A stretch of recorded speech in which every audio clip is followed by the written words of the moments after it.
Good evening, everyone. We're glad to have Senor Hall here with us this evening, presenting about real estate careers and working in the field and investing. And we're so excited because he's actually one of our NCVPS teachers, but he's going to wear a little bit different hat tonight. So, Senor Hall, take it away.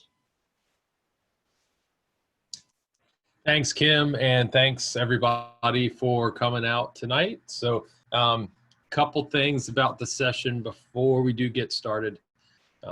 If anyone does have questions as we go, I would love you guys to ask any questions that you have. So go ahead and please put those in the chat feature, or if you would like, and be switched on into how all this works. You can also raise your hand and toggle that in your participant information as well. And if you have a microphone, you can certainly use the microphone to ask questions as well. And yep, this is part of the Iwork series. And let's go ahead and get started. So I'm going to talk about real estate investing and kind of how that works. This isn't a career of mine. This is more like a hobby.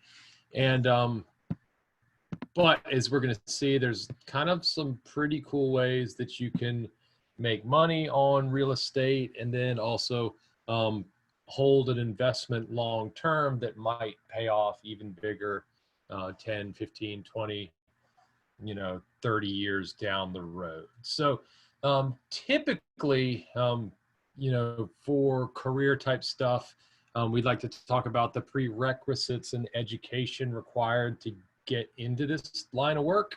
But basically, you don't need any certifications or trainings at all unless you actually want to be a real estate agent or work in the mortgage side of things. But if you're just buying the house, you don't need any trainings or certifications to do that. However, some of the stuff we are going to go over tonight will kind of help prevent, pitfalls, or at least you'll kind of understand the big picture of how all this works.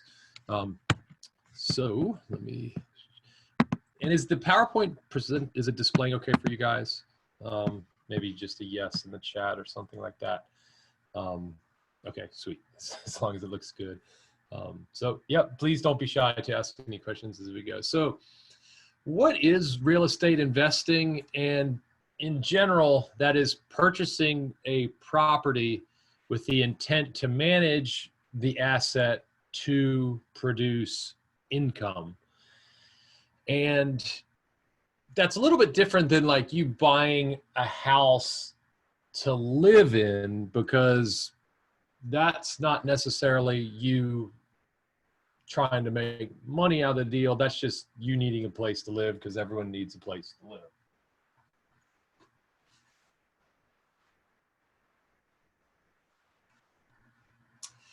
This is different because our kind of express aim in all of this is to have a little money left over. And we're going to see kind of how that all works. So real estate is a big field. And what I put on this slide is the different types of real estate that's out there. This is a lot of them, but not all of them. Single family homes is just kind of what you would normally think of that, people live in, or that you guys probably live in. It's just a home with one family able to live there.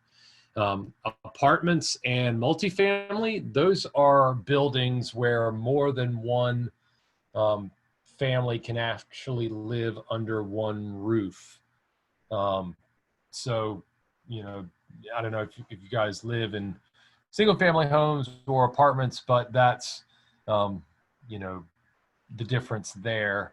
Land development is kind of when you buy a piece of land that's empty and then you're going to build something on it.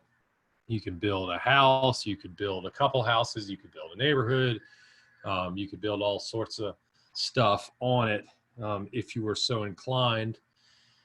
House rehab and fix and flip. This is some stuff that you guys may have seen on TV recently. The last 5 or 10 years, those shows have been super popular where people buy old homes and then they spend a bunch of money on those homes and then try to fix them up and sell them later. They call that home rehab or house rehabs, or they fix it and then they flip it to sell it. There's motels, hotels, and inns. If you guys have ever stayed in a hotel before, like a Holiday Inn or something, rooms for rent by the night, for kind of like short-term housing and stuff. Airbnb and VRBO, and then vacation rentals. Those are pretty much the same things. I live on the Outer Banks of North Carolina, so it's a big tourist destination. We have pretty beaches, and because the beaches and the ocean are so nice, lots of people like to come and vacation here. So there's a lot of, they call them short-term rentals, where people will rent a home for 3 or 5 days or a week or two for the summer and then go back home after. Mobile home parks, you can actually own an entire mobile home park, or some people call them trailer parks. And then commercial real estate, which is kind of its own little world as well, which can be shopping centers, storage facilities, malls, industrial warehouses, factories, metal buildings, Walgreens, drug stores, the buildings that normal stores are in. A lot of times those businesses don't necessarily own the building, like Food Lion doesn't necessarily, Food Lion doesn't own the building. Usually someone else owns the building and they just rent the building to Food Lion, and then Food Lion pays them a check every month. So we're not going to go into all of those different niches in real estate, but just wanted to kind of walk you guys through it. I did see Layla commenting in the chat. Yeah, the Airbnb thing is kind of really blown up in the last 3 to 5 years, and it's a pretty cool alternative to hotels and motels. And there's definitely a lot of competition that I see down on the Outer Banks between the rental companies that have kind of always managed homes for people to stay in on their vacations, and then nowadays people just managing a individual home to rent to people on Airbnb. So that's kind of changed the game a little bit on how all that works.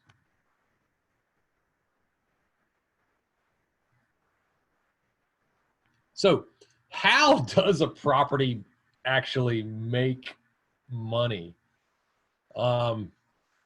They call the term, so there's going to be some vocabulary, and I'm going to kind of define a bunch of terms and vocabulary as we go. And if you guys ever have any questions about any of it, just dump it in the chat. But usually in order to understand what's going on, you kind of got to speak the language per se. And as long as you know kind of what the terms mean, it will all kind of make sense. So cash flow is the amount of money left over after you subtract expenses off the income. To say it a lot easier, it's money left over after you pay all the bills. And, there's the little, equation: cash flow equals income minus expenses. Income is money that you collect from the operation of the asset or the management of the rental property. That can be rent. Typically, it's just rent paid by the person staying in the building every month. Expenses is what it costs to maintain the building or the asset. I use the term asset a lot in this, but I probably should have said building or home. As we go, just let me know if you have questions. And appreciation is when your house increases in value while you own it. Real estate usually goes up. It doesn't always go up, but over a longer term, the real estate value does tend to grow. So what that means is, say you bought the property for $100,000, you lived in it for 10 years, and then you wanted to move on, and then you sold it, and now the home's worth $150,000. You can sell it for more than you paid, and you can make money that way as well. So what are the expenses associated with the management of a rental property? So unless you're super rich and you pay cash for the whole thing, you've probably got a mortgage. And we're going to explain what a mortgage is a little bit later. But a mortgage is basically when you get the bank to help you buy something that's really, really expensive. Because, you know, that house that costs $100,000, most people don't have $100,000 laying around. And what the bank will do is the bank will buy you the home, but you're going to have to pay back the bank all the money that it helped you buy the house with, plus interest. Property taxes. Most cities or counties charge people that own real estate property tax, and you have to pay it every year. So every year you get a bill from the government saying that, oh, your property is worth this amount of money. You owe us, you know, $2,000 in property taxes. And they're going to keep doing that to you every year. Insurance. You definitely want insurance in case your house burns down or it gets struck by lightning and gets damaged, or, you know, God forbid, the roof blows off in a snowstorm tonight, things like that. You want insurance on the property. Water bill, you know, most people like to take showers and brush their teeth in the houses they live in. So you're going to have a water bill monthly or quarterly that's going to come in. Utilities, most people like to have heat and air and be able to charge their phones and use computers and have the refrigerator keep your food fresh and things like that. So utilities are expenses associated with it. And then I put in here capital expenditures. So that's like big bills that you're eventually going to have in a house. So like the house doesn't last forever, and stuff in the house is going to break. And every now and then something breaks and it's really expensive, like a refrigerator or the roof. Typically roofs only last 20 to 30 years. So at some point that roof is going to need a new roof, and roofs can be, you know, $4,000, $3,500 or more, depending how big the roof is. Your air conditioning system, HVAC stands for heat, ventilation, and air conditioning. Those ACs and heat systems do not last forever. Your water heater probably is going to break eventually. None of this stuff lasts forever. And then just random repairs and maintenance. That's like broken windows, things that just break while the building's being used. So for this goes is you want to be able to rent the property out for more than it costs you to own it. So as long as there's some money left over in there, there's going to be some money left over for you at the end of the month. So real quickly, how loans work. Some more vocabulary terms. There's principal, and that's the amount owed on the loan. So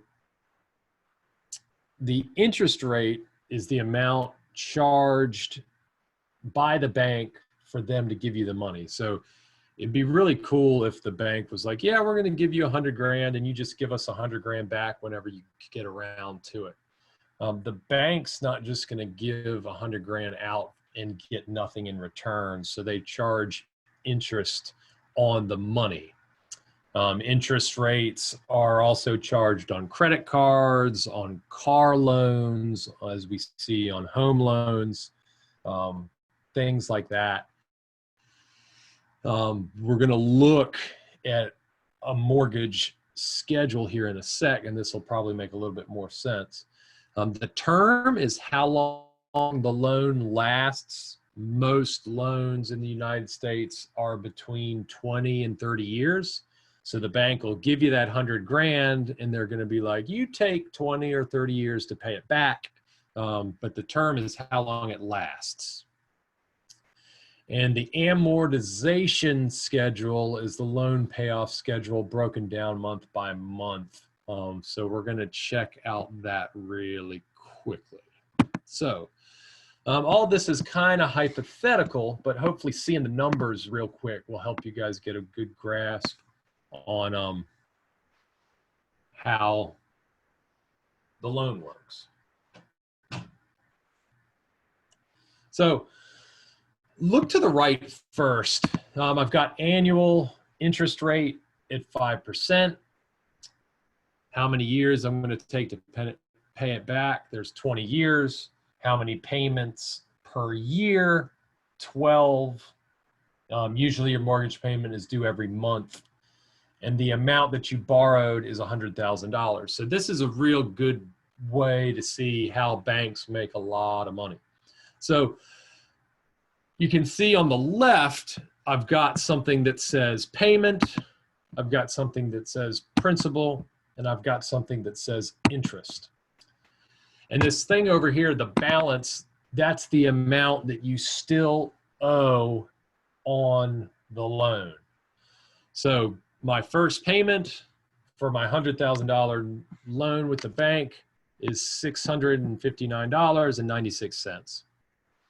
Of that amount, the bank chops it up into two piles. The interest is the money the bank makes off of you. The principal is what you actually pay down on the loan. So you can see of that $660, the bank gets $415, and then you only pay down your interest or your principal by $243. And you can see that first year, you tally up, 12 mortgage payments at $659.96. So at the end of that year, you paid the loan down principal by $2,987, but the bank made $49.32. The bank made almost $5,000 in interest on your loan. Look at the right one more time. The principal, you borrowed $100,000, so you're going to pay that back. But you can see over the course of a 20-year loan, the bank is going to make $63,321.53 off of you as you pay that loan back every month. So that's kind of how that works. Any questions on mortgages or how the bank makes a lot of money or anything like that before we go any further? And then we're going to try to look at something and see if it actually makes money. So let's examine a piece of real estate and see if we can get it to make money and pay its own bills. So the way most people shop for homes is on the MLS, which stands for the Multiple Listing Service. Really all it is a website that has a giant list of homes that are for sale, and you can look in different areas, look for homes for sale in different areas. And a real estate agent usually helps people find homes and buy homes. Buying a property or a home is somewhat complicated, and the real estate agents kind of help you through that whole process. So once again, we're looking at cash flow, income minus expenses.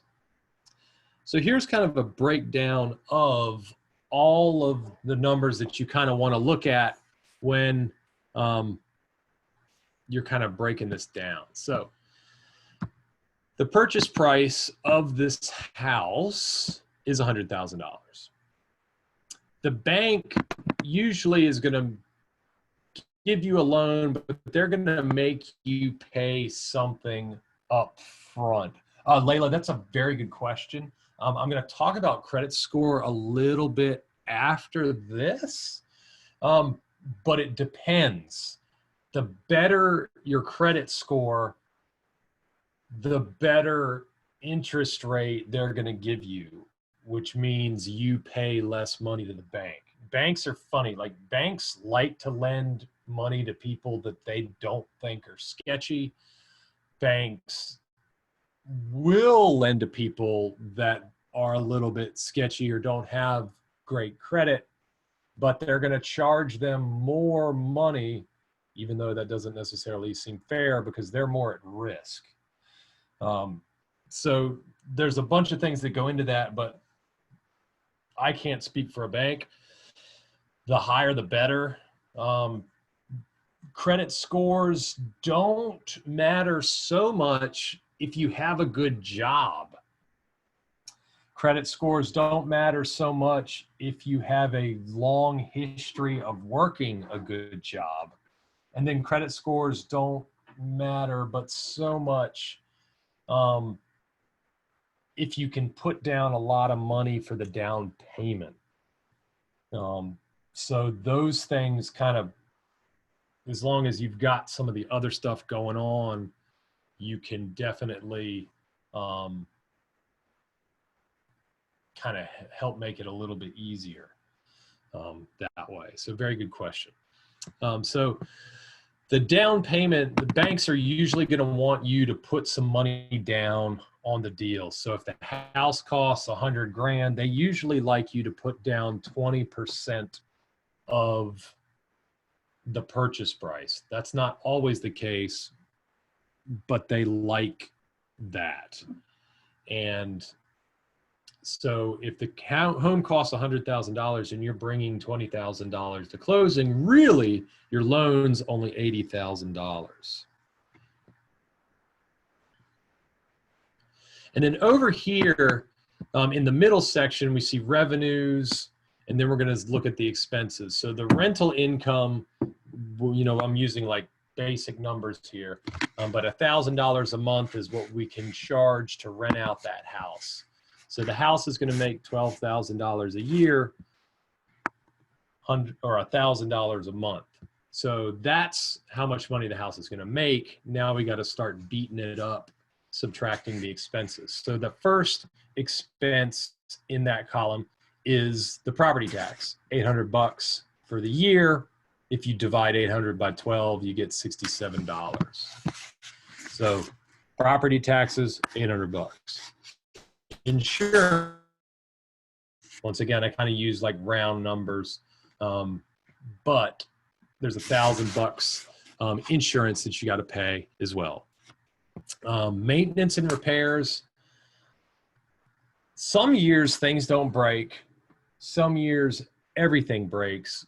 But kind of the moral of the story is that if you're going to buy this thing and be responsible for it, unfortunately, you're going to have to dump some money back into the property on things that fall apart. Utilities and internet I put in there. This depends, but in general, your tenants or the people that rent the house pay the utilities. So that's not our problem or our financial responsibility. That's on the tenants. Capital expenditures, that's CapEx. I just said $600 a year. Remember, that was those big ticket items like a roof, a busted water heater, maybe a fridge that goes bad, you know, your heat and air system that might fail in the dead of winter during a snowstorm, and then you're bummed because you don't have any heat. So we're going to add all that up. So those are yearly expenses. We basically get $9,000 total. So the property makes $12,000 a year. but it cost us $900. Oops, sorry. But it cost us $900 or $9,000 a year to pay all the bills. That's not the end of the road, sadly, because, or sorry, the expenses are $3,000. The money left over after that is $9,000. So that sounds like a good deal, right? But we haven't taken out the mortgage payments for the house yet that happens every month. So we make $12,000, we take away $3,000 in expenses, and then we have our mortgage payments that ends up being about $48.64 a year. But there's still some money left over. So cash flow equals $4,136. So if you bought that house for $1,000, you paid all your bills, and you had someone renting it, you could make $4,000 a year or $344 a month renting the house to those people. Any questions on how those numbers work or anything like that? Our mortgage payment, you know, I didn't really show that on there, but the $405 a month is basically principal and interest on the $80,000 purchase amount. So this is definitely what Layla was kind of asking about. So what do banks like to see on the loan applications? Be employed with 2 years of steady, stable, and consistent income. That really is, if you can go in there and show them W-2s, you know, or that you worked at your job for at least 2 years, and this is how much you made, and it's stable and it's consistent, and you still have the job. That's really good. Banks love that.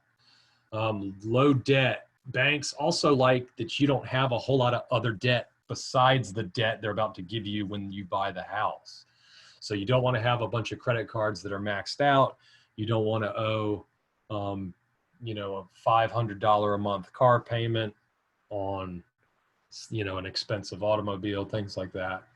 The lower debt you have, the more the bank's going to think that you're going to be able to pay them back the money for the mortgage on the house. Credit score. So Layla, credit scores are weird. The credit card companies, they like you to have credit cards, and they like you to use credit cards, but they only like you to use credit cards when they're not maxed out. If the credit card's maxed out every month and you're not really paying it off, that's bad for your credit. However, if you have a credit card of maybe, you know, $1,000 limit, and you've only got like $300 on it every month, and you're kind of keeping it in that range, they really like that. So use a credit card and pay your bills, and your credit score will go up. But if you end up having a lot of debt, they also don't like it when you miss payments or you're late on payments. They hate that, and being late on payments is going to damage your credit score. And then lastly, I said down payments of 20% on the loan. Banks are going to make you bring that money usually to the table to close to buy the house. So that's kind of the main way that people, well, I don't want to say main way. That's one of the ways that you can make money on real estate, is renting it out for more than it costs you to own it. The other thing is appreciation, which we talked about a little while ago, but, oh, Layla, you're very welcome. Sometimes if you buy a house for cheap and then you sell it later, you can make some good money. So we're going to look at some scenarios real quickly. Back to that mortgage calculation. If you stay in a house for 5 or 6 years, you're going to pay down the loan. So even though you started owing the bank $100,000, every month you're reducing the debt on that. So if you stayed in this house, hypothetically, we're going to use ballpark examples, for 5 years, your principal is being reduced by $3,000 every year. 3 times 5 is $15,000. So really, you started off with a loan at $100,000, but you paid all the mortgage payments. So now you only own $85,000 on the house. So you can actually keep more money when you sell the thing, obviously, for the less you owe. So here's kind of an example. That original purchase price was $100,000. When you sell it, you only owe $85,000. And then let's just say you sell it for $150,000. We subtract $85,000 from $150,000, and then you've got $65,000 all of a sudden. So the crazy thing about real estate is if you do it right, you can make money every month because there's money left over after you pay all the bills and the rent coming in. But if you buy it at the right price and you sell it at the right time, you can also make a lot of money there. So, this person did all right because, they were making $350 a month, but then also made $65,000 when they sold it. So those are a couple good reasons on why real estate can be a good investment. Tax advantages. The government likes people to buy real estate because the government lets you deduct interest from mortgages on your taxes. Without going into too much detail on that, the government subsidizes the banking industry by encouraging people to borrow by letting you pay less taxes if you have mortgage interest. So long story short, you can owe less taxes if you have mortgages on real estate. Debt leverage, basically what that says, it's a kind of a fancy word for using the bank's money to make money for yourself. So obviously that home cost $100,000, but I don't have $100,000. You only had to pay $20,000 to actually buy the house, and then you pay it off over time. The debt leverage allows you to buy something a lot more expensive than something that you could actually afford using the bank. Cash flow, obviously we already talked about that. Appreciation, that's when the house goes up. The other crazy thing is if your tenants are renting the place, they're technically paying the mortgage for you. So they're buying the home for you even though you own it, which is kind of weird. Real estate, you also have a lot more control over your investment. You don't necessarily, if you buy stocks in a certain company, you actually can't, you don't have any control over what that company does. But if you manage the rental property yourself, you do have a fairly good control on what goes on there. And then it protects against inflation.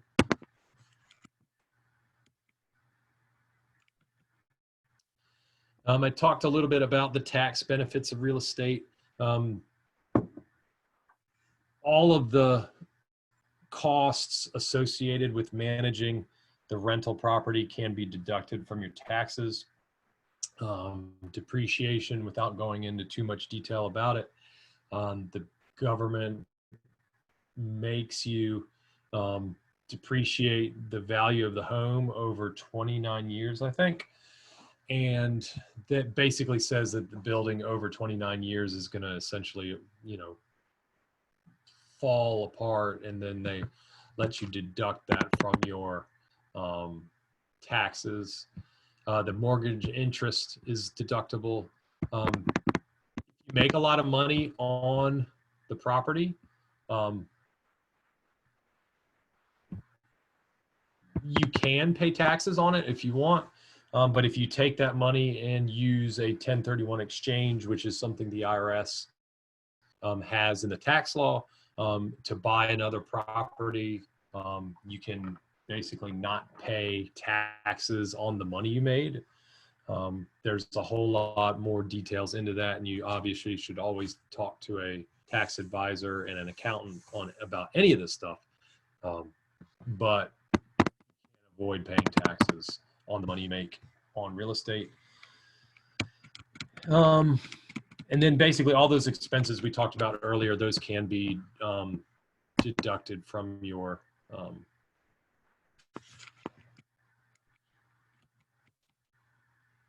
taxes.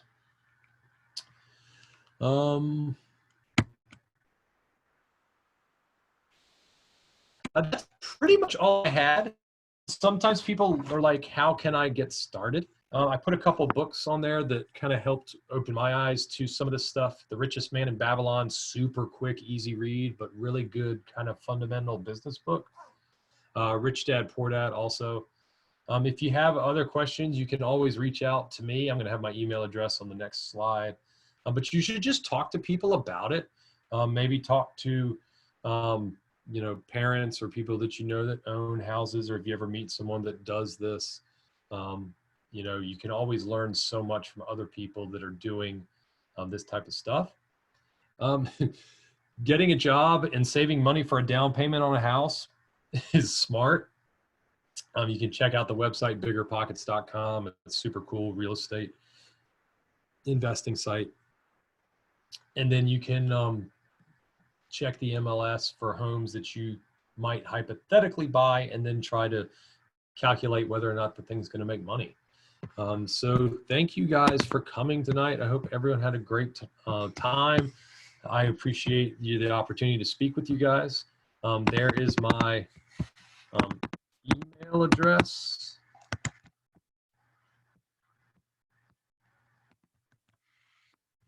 Anyone has any questions?